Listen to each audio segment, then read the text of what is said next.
what was the thing that somebody finally was like, okay, we're going to do this. We are going to get on the same page, or we are going to align? You have to get enough pain.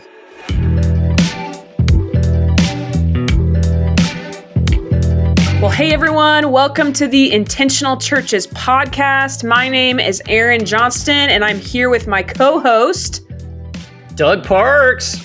What's up, Doug? Good to be with you. We are here to give you practical wisdom and insight into leading your church and aligning to the Great Commission. We are in season 5 of this podcast, and this season is all about radical alignment. How do we align every layer of our church in the direction of personally living out the Great Commission? And today we have a friend with us, our friend Rodney Elliot. What's up, Rodney? It is so great to be with you guys. Excited to talk about something radical for sure. That's right. Let's get radical. Yeah. Oh man. Rodney, will you just introduce yourself a little bit? Tell us who you are, your family, where you find yourself in church leadership today. Just tell us a little bit about you.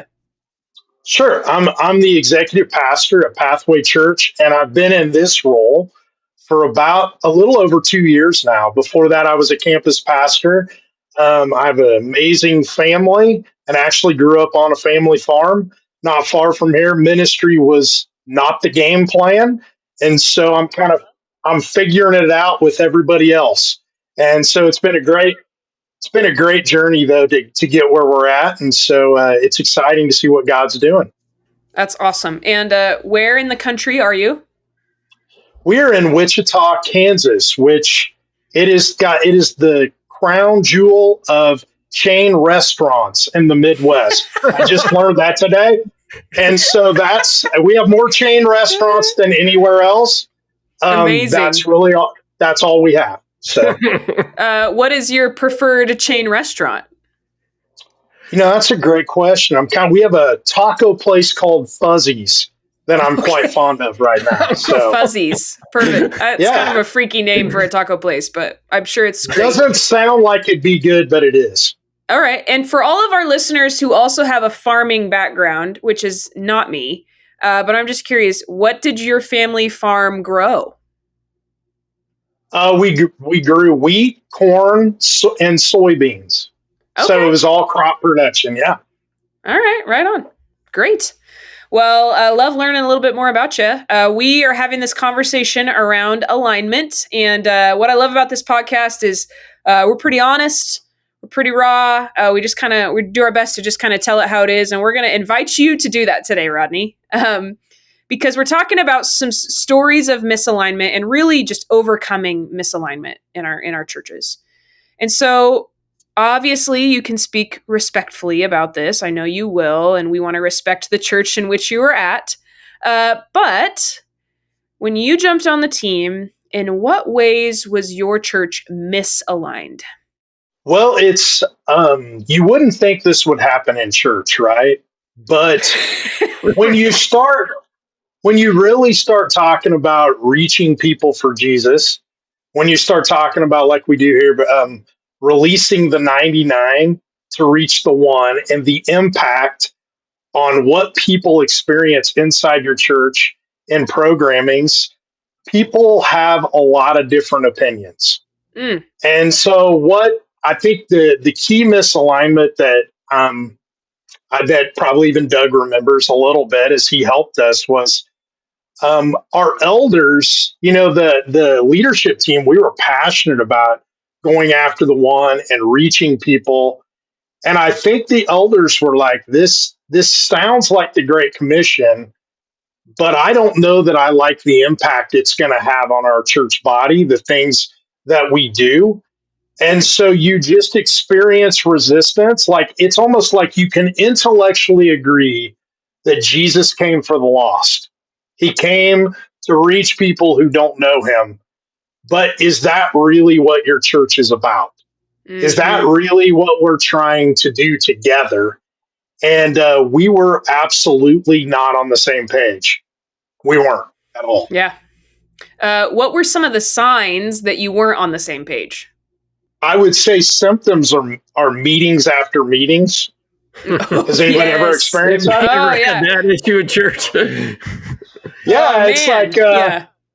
so you could agree inside of a meeting, and then it was almost like you discovered after time, whether that was elders or a leadership team meeting, that there were meetings that were happening afterwards sometimes where you thought there was agreement, but there was not agreement. Mm-hmm. There was an inability to be honest about things, and it just created tension. And you're like, can't we agree on this? I think radical alignment, I've started describing it as we didn't have radical unity around what we were really about. And Mm-hmm. so it's like if you change that word, sometimes I'll even do that because Jesus talked about radical unity as he prayed for us, is we just didn't have that. And I think at the leadership level, whether it was elders or the leadership team, honestly, we all wanted something different. Mm. And but we couldn't be honest with each other and didn't have a process, a system, how to go about doing that. Oh man, you are speaking the language of so many of our listeners right now who are like, uh-huh. I feel this. So what was the catalyst to begin strategizing in the direction of alignment or unity? Like, what was the thing that somebody finally was like, okay, we're going to do this. We are going to get on the same page, or we are going to align.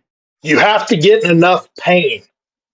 Mm-hmm. It's Oh, You have to get enough pain where it's like we're either going to stay here, or we've got to either capitulate to the mission, right? We just got to compromise to a point that it's like if the mission is hard to find, Mm-hmm. or you're just like, we're tired of living in pain. So let's go through some real hard pain to hopefully get on the other side where we can be more unified.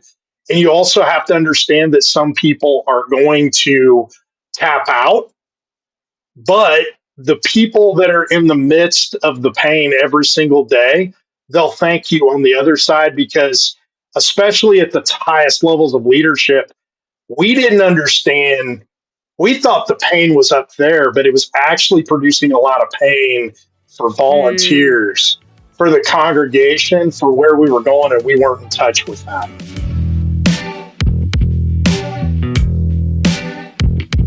Doug, you and Intentional Churches have been working with Rodney's church for a while, yeah? oh yes. We've been become good friends over the years. I've been to Wichita and eaten at many of those chain restaurants. There you go. That he's talking about. What are some of the things that you have observed in your partnership with this church in the, especially talking about the misalignment piece and the catalyst to moving towards alignment?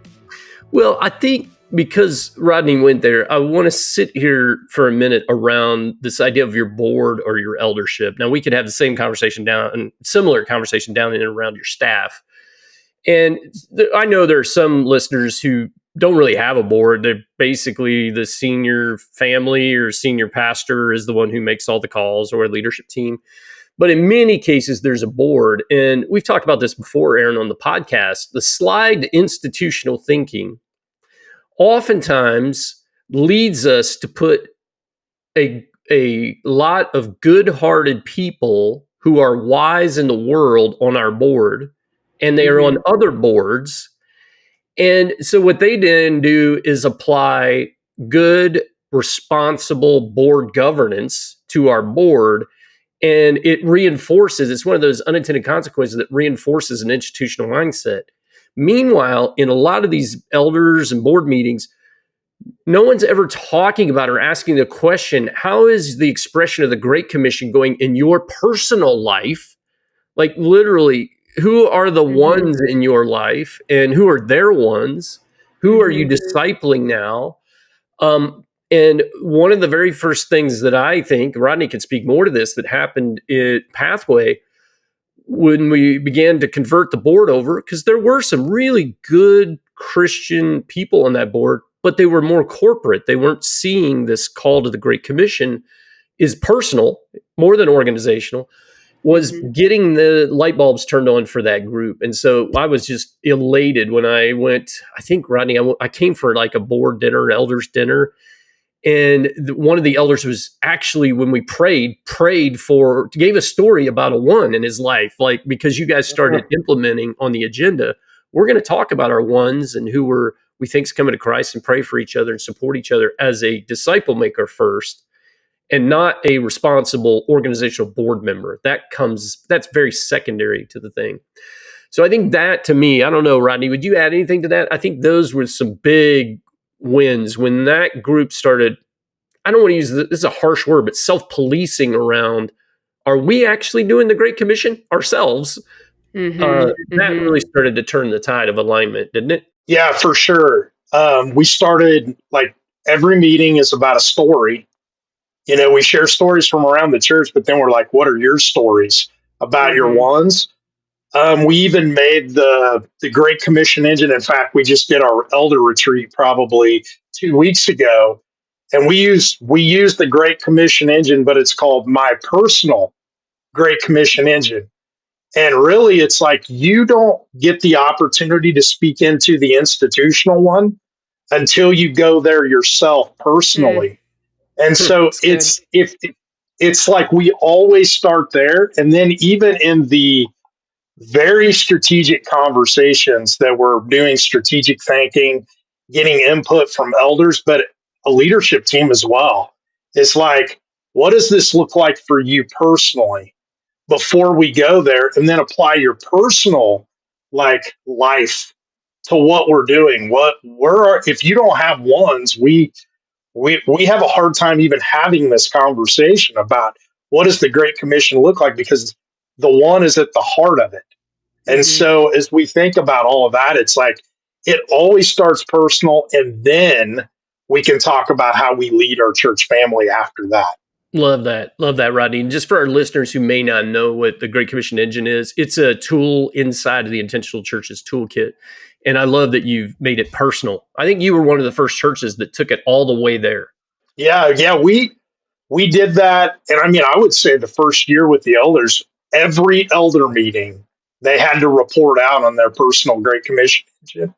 And it just changed the conversation. I mean, because they started just like what you said, Doug, when they start praying for their ones, or they realize it's a great realization when people are like, I don't really know who my one is. And we'd look at them and say, who's in your workplace? Who's in your neighborhood that you could go seek out this week? And then what was amazing is watching people come back the next month and they're reporting and they're like, I found one. I found somebody. Yes. I in fact already knew them. I just wasn't thinking about that. And so it makes, whether it's your board or your leadership team, it's not about budgets. It's not about everything. Whether it is a budget conversation, it impacts the mission because you're connecting the dots for people. Yeah, it's so good. What I hear you saying, Rodney, that I think is just really important is, if we're ever going to experience alignment in our churches, we are going to have to go first. And we have said this over and over in different ways throughout the life of this podcast, but we are going to have to go first in living the Great Commission ourselves personally. We should always be ready to answer the question, who is close to you but far from God, that you are intentionally spending time with, that you are in relationship with, that you know their name and you know their story. And so I just think that's really good. I want to ask, before we move away from the elder conversation, was there anything else you did to align your elders as you started moving in the direction of alignment? What other key things did you do to align the elder board specifically? I would say include, it's like we have every elder governance model is very different. Ours is definitely more of they get governed by policy. They have one employee, which is the lead pastor. But sometimes what that does to them is it isolates them. It's like, it's just a business meeting.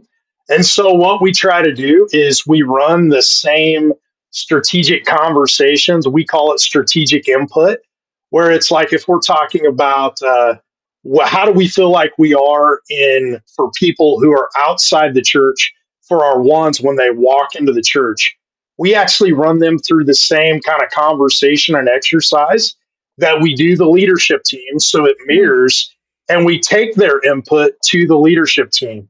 So the strategic conversations and input are the same at each level, and we're not afraid to have those. And when we invited them into those conversations, they were excited. And as long as they were looking at it personally first, man, it really has helped us stay together. And so we'll Yeah. run those same exercises from top to bottom so that the right strategic conversations are happening. That's so good. I appreciate that so much. I hear you saying intentional time in meetings to talk about your ones, and then trying to like invite the elders in ways that make sense to not be isolated. Because I just even personally have to remember these are just human beings doing their best, trying to serve God faithfully, and we can help. Like we actually have a say and have a voice in helping build bridges that are helpful and supportive from the eldership to the staff, even to the church in ways that are helpful and bring greater alignment, like you're talking about. How about down in, like in your staff, even in key leaders in the church? How did you begin to work in the direction of alignment to the Great Commission? I would say some of it's the same. Like we're Yeah. pretty simple. I'm not like it's like with staff, it is like for 12 months. Some people said it got too repetitive. I thought it was beautiful spiritual discipline, right? Well, so it's like it depends who you talk to. But we had groups of our staff sit at the same table, and they would fill out and they would process through on their own time. How am I doing using that My Great Commission engine tool? And then they would share, and then they would make an I will statement every single month about what they were personally going to do, not about their job, but about their walk with Jesus. Like, what Mm-hmm. is God calling them to do? And then, really, the entire month, that group was praying for them, holding them accountable. And so it created this where you have your elders doing this, our leadership team was doing this, the staff was doing this. It was like you're having the same conversations. And so Mm-hmm. the same conversations drive radical alignment. Like some people are like, we had to talk about it. Like it was the exact same conversations were happening. And then when it goes to like programming and things like that, because that staff strategy, we're like, let's get to the programming and things. We start with ourselves and that personal Great Commission and say, like we're part of the body. We're not special in that sense. Like we want to be a part of this family. So how do I bring what I'm learning to bear on how we lead our people?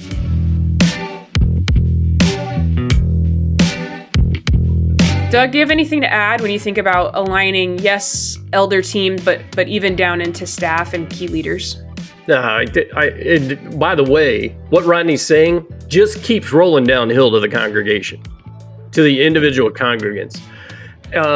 I think this is so counterintuitive of church leadership culture today that we are just calling all of us personally back to the basic blocking and tackling of being a Christ follower.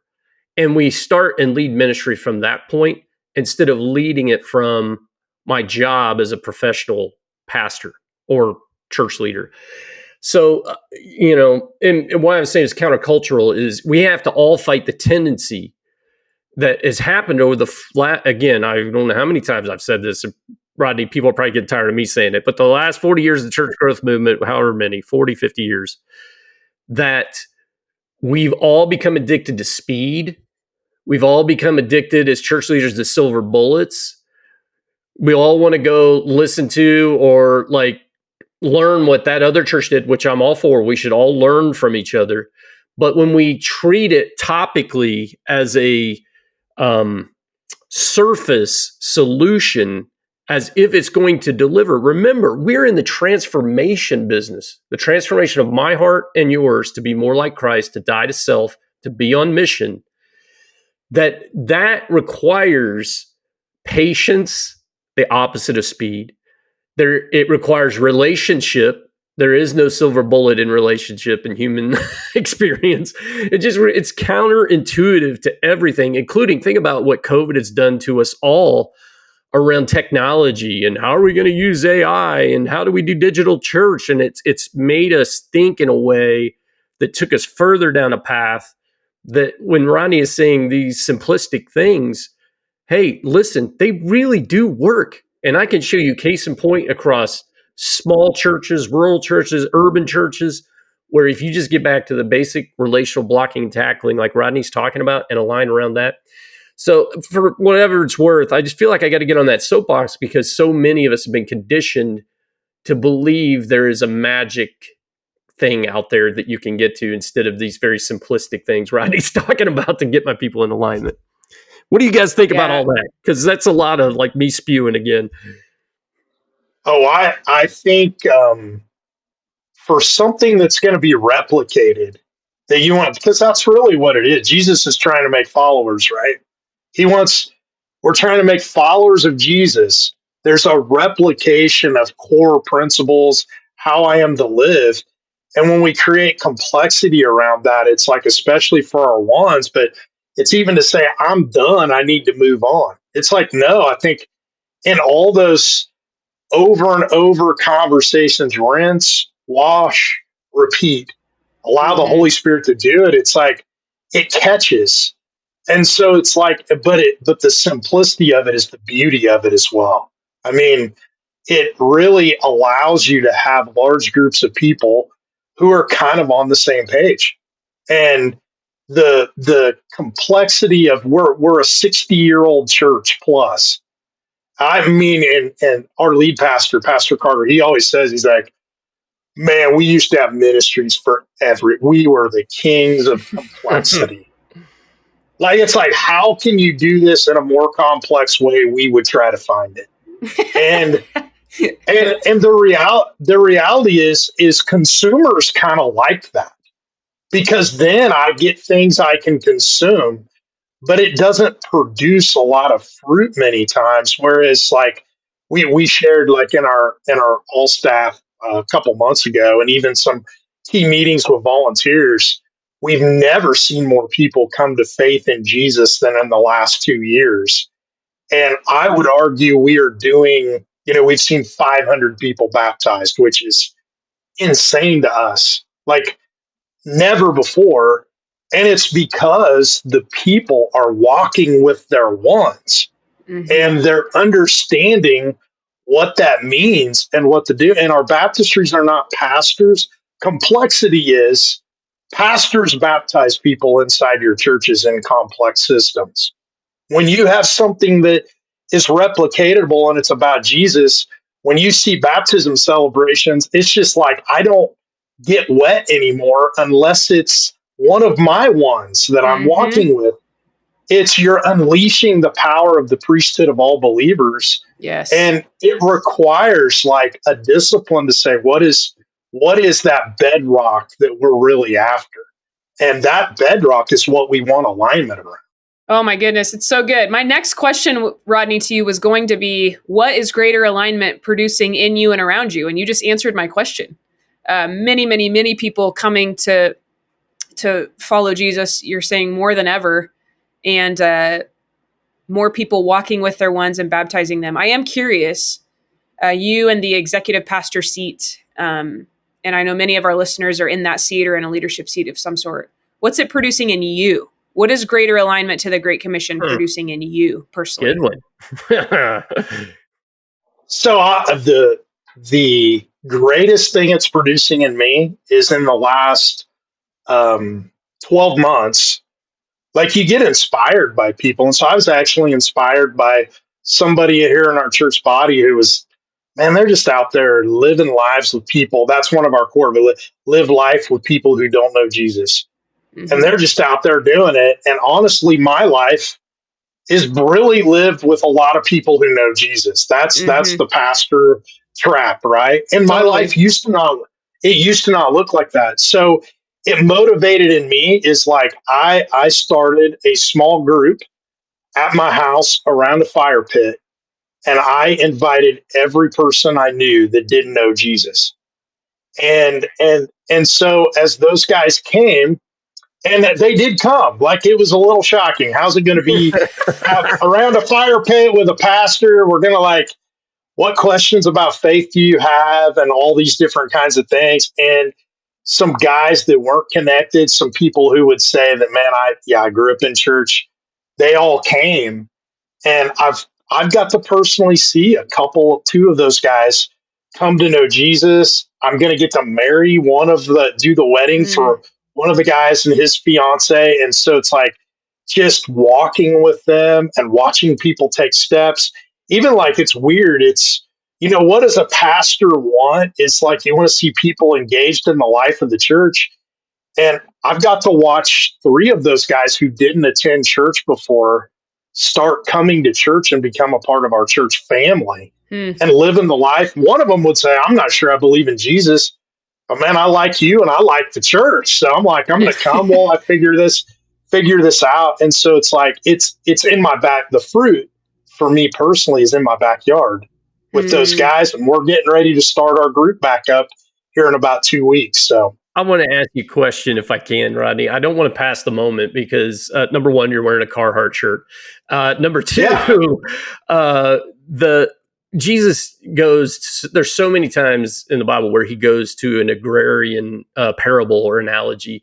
And I know our listeners probably wouldn't know this about you, but you weren't just, your family wasn't just hey, we're making tomatoes to can for the winter. You guys farm some substantial acres. So I wanted to get your take on how do you equate this kind of disciple making where we're all on mission to kind of how you farm, where you're talking about simplicity, wash, rinse, repeat, like kind of tie those together for our listeners about how you see farming and being on mission for the gospel similarly. I laugh at the question, Doug, because our staff is begging me to stop using farming analogies in all staffs and things. They're like, and I'm really like a one-trick pony. That's all I really have. But the thing about farming is like, so my family has farmed some of the same fields for 70 plus years. And what you learn is it's the preparation of the soil is 90% of the outcome. So it's like when you understand what Jesus said about that good soil. And so I always talk about with our staff, with our leadership team, like what type of soil are we preparing where people can grow? And when we're together, when we're aligned, we've got the right vision, we got the right heart. Like we're laying down our own agendas, like that's healthy soil that people can grow in. And if you think you can go out and reach people, and then when they come, or I would even say this is more, it's like the people you're sending out of your churches, are they followers of Jesus that it's like when they interact with their ones, is that healthy soil where they're out there on mission every single day? And so, for us, the culture of we've defined this culture as everyone walks with someone. So it's not a job for a few, it's a job for many. And I always say that personal vision is the soil that everything that we are grows in. It's not the institution, it's the soil of who we are as a church family and a people together and how focused on that we are. And so it's like when you think about that, it's like my dad always said, it's like when we start, it's like, what type of soil do you got? What type of soil do we have? And what do you need to put into that soil that is going to produce the fruit? Because after you plant the seed and it starts growing, 90% of what you can do is already happened. So that's so good. Thanks, Rodney, for educating us on all things farming today. A little bit of agricultural education. I'm always here for that. Just what I needed today. I love it. We love to always end with just a little bit of a practical piece. And so I would just ask you if you could just name for our listeners who maybe are struggling through their own misalignment journeys with elder boards or staffs or congregants or whatever the case might be. What is one piece of practical advice you would offer somebody to help work in the direction of alignment? What would you tell them the first thing they should do would be? I kind of go back with what Doug said. It's going to be counterintuitive. We want to go to the things. We want to go to the programs. And I'm kind of like, even like some pastors are like, we've got some of these programs. We need to decide if they live or die. And I think that's the worst place to start. Mm-hmm. Start with the Great Commission in everybody's life personally. Mm-hmm. And so it's like, even just the question of, as you think about it, it's like, what does the Great Commission look like in your life as it applies to the ones? Sometimes if people are like, well, what does the Great Commission look like in your family? And I mean, when I looked at an elder and I asked them that, it's like, what does it look like? And they're like, I don't know. Like, I mean, try to make it as grounded as possible to where, what does it look like in your workplace? Mm-hmm. And so have those conversations at every level of the organization. And it's helpful if it's the exact same questions, because then you can look at them and say, we're asking everybody this so that we can all go to the same place. It's not going to feel like 10, that level 5 leader type stuff. Like, we need to get away from that. Let's get back to the bedrock and just start there and stay there for 6 months and see what happens. The name of this podcast game is simple, simple, simple. Simple things grow, simple things multiply, simple things can be replicated, like you talked about, Rodney. Rodney, thank you so much for jumping on with us. A gift to chat with you and to learn from you and the journey your church has been on. We're just grateful for you, your leadership, and your partnership. It was a blast. Anytime you need some agricultural things, let me know. Some radical things and some agricultural things. I love that. Yeah, for sure. To our listeners, thanks for listening to the Intentional Churches podcast. If you haven't heard already, the Intentional Churches Conference is coming back in April of 2025. And so for a limited time, you and your team can get access actually to early bird pricing. This is the lowest the price is going to be, and it ends really soon. So make sure you register you and your team quickly. You can do that at intentionalchurches.com/podcast. You'll find all the details there. Rodney, thank you so much. Doug, always a pleasure to partner with you. Thank you. And we'll see you next time on the Intentional Churches podcast.